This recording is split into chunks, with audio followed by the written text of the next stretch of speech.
riders! Welcome back sa ating vlog. I'm Mommy Mariel, the mom behind Little Rider Philippines. So another day, another ride.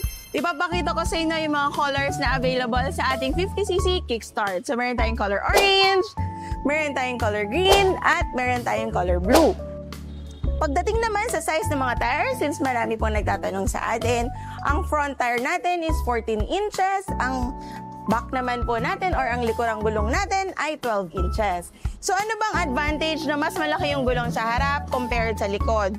So ibig sabihin po nun, kung magte-trail tayo, kung may mga off-roading tayo, mas maganda po yun at mas kayang-kaya ng ating dirt bike. Pagdating naman po sa likod, kaya siya mas maliit, is for better acceleration. Mas mabilis po nating mapapatakbo ang ating mga dirt bikes at since created ito for kids, mas abot nila. So ipapakita ko rin sa inyo yung seat height. Since marami ding nagtatanong sa atin ng seat height at mako-compare nila. So estimate po nito is nasa 71 cm. Pagdating naman po sa pagsakay, kung talagang abot ng mga bata, para may reference kayo, ang height ko is 5'3". So upuan po siya para makita nyo. Yan. So abot na abot ng mga bata.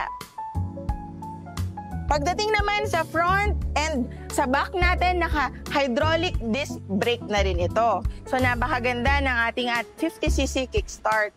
So marami din nagtatanong, ano bang advantage na naka-kickstart compared sa naka-push start? So, alam naman po natin, pag naka-push start is may battery yon. Ibig sabihin, mas magiging mabigat at dagdag weight yon sa ating mga dirt bikes. So, ang advantage na to is naka-kickstart. Di nyo na kailangan na magdala pa ng mga battery since sa mga dirt bikes po natin, importante sa mga trail na mas magaang ang ating dirt bikes.